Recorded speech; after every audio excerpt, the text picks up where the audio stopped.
The Sephardim and the Babylonian exile. Yeah, the question is what I said about a link between the Sephardim and the Babylonian exile. What I was saying is that in a general sense, all of us are divided into either Ashkenazi or Sephardic. However, technically Sephardic means anybody who's not Ashkenazi. To get to the bottom. The shorthand definition. So Sephardim also include Mizrahim. Mizrahim, which means in Hebrew Eastern. It would include the Jews from the Eastern world, which includes Babylonia, which would be Iraq and Iran today.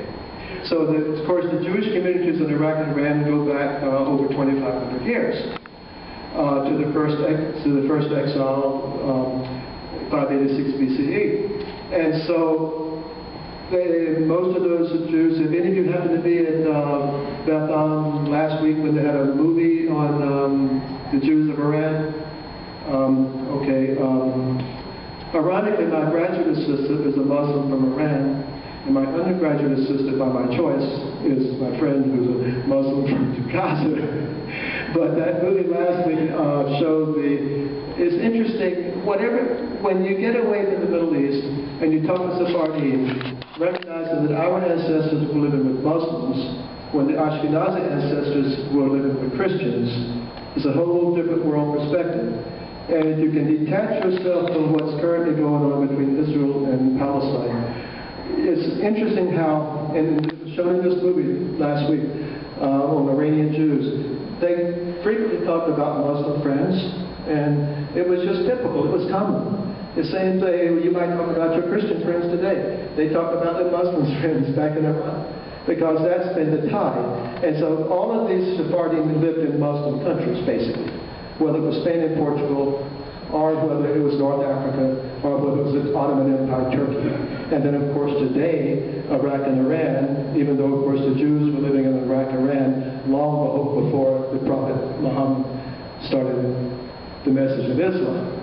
But when I say that there's a tie between the Sephardim and the Babylonian Jews, Iraq and Iran, that area, what I really mean is that all the non-Ashkenazim are put together as Sephardic, but Sephardic are really divided into two subgroups, the Spanish-Portuguese Sephardim and the Sephardim who really are also called Mizrahim from Iraq and Iran and that part of the world. Ezra brought some back to Babylonia, but some of them. Yeah. As he mentioned, some of the Jews who were taken into Babylonia returned, of course, in some state. And there was also, those who stayed were the Mizrahim, who would be under the subcategory of Sephardim today. And so that's the connection. There are also those more than that. The language, the Hebrew spoken, also tends to be different. And there was also a lot of back and forth movement all the way from Iraq and Iran to Spain. That was in one circuit of travel. A lot of travel, rabbis traveled back and forth. So it's more than they just are under the same name. There also was a fair amount of actual real communication all the way on that route from Iraq and Iran all the way to Spain. Can you clarify the connection between, in 1492, between the expulsion and Columbus and the latest research on Columbus and Judaism?